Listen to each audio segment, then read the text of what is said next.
শোণিতপুৰ জিলাৰ অন্তৰ্গত ঢেকিয়াজুলি আৰক্ষী থানা এলেকাৰ পাৰ্বতীপুৰ গাঁৱৰ শিঙৰিৰ অসমমালা পথত নিশা সংঘটিত হ'ল ভয়ংকৰ পথ দুৰ্ঘটনা।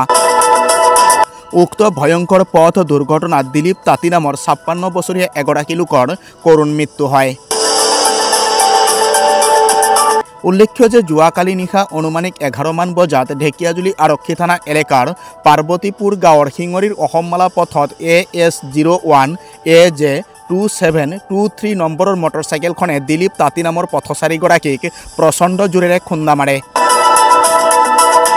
পিছলৈ সংকটজনক অৱস্থাত লোকজনক তেজপুৰ মেডিকেল কলেজ হস্পিটেলত নিয়া হৈছিল যদিও লোকজনৰ মৃত্যু হয়।